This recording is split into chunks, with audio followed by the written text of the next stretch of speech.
How was the brand conceived of, and whose concept was it? Was it entirely John John's, or? There's a pretty funny story, actually. So as the brand was taking shape, Bob Hurley and his sons, Jeff Ryan, and then Chance King, who is married to Bob's daughter, Rachel, they were the sort of founding group.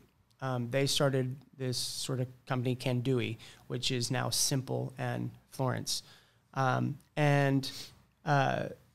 There's just been a great relationship through the time with the family and with John.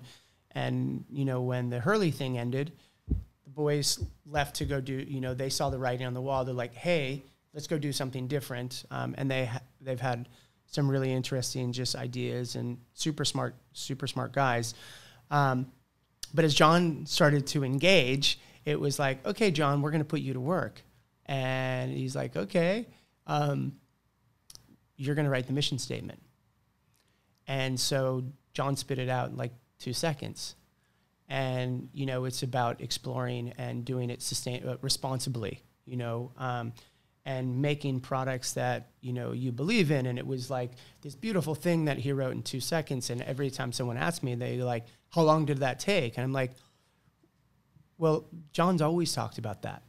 The way that he lives his life, his focus every day is about doing rad things in the ocean and being outside and engaging. This is actually him. This isn't like and I know like everybody has their sort of marketing line. Sure. But sort of for us, it's pretty interesting if like, hey, if we can actually solve for things that John's doing, we actually are going to make amazing product, and people want that.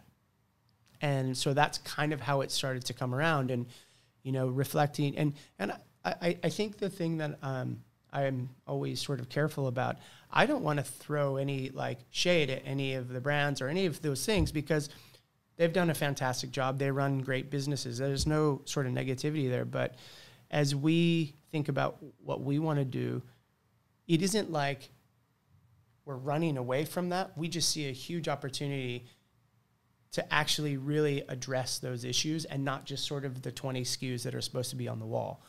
And that sort of was the genesis. And I think that's what got John the most excited. John is a really, really smart, passionate person. And if I gave him a crappy product and said, hey, you have to wear it, it was really hard. And he wasn't one to like, he's not mean, but you could tell like, hey, I'm not super stoked to wear this, right? That's why, like, when we started the board short that he won at the Pipe Masters, that was the first product. That was the first thing that the company did, was make a board short that John wanted. And, that right now, when you actually physically hold that board short, you're like, okay, I get it. This is a real product.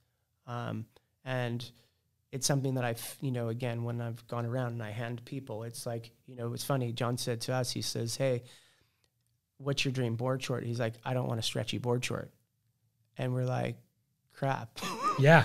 What do you need mean? Some stretch. We're like, you don't want a stretchy board short. What do you want? And so we're like, okay, why don't you go and, grab your favorite short? And he grabbed it, and it was stretchy. But what he equated to stretchy is what ends up happening over time is you start to use thinner, wafier materials until you get to a short that actually just feels like it feels like nothing. And then they ultimately fall apart. And so the goal from the team was to build something that actually had a little bit of durability, that wasn't going to fall apart. And that was kind of the focus, was like, let's make that. So when you feel the short now, there's some weight to it. It actually feels like a product. And so it's been cool.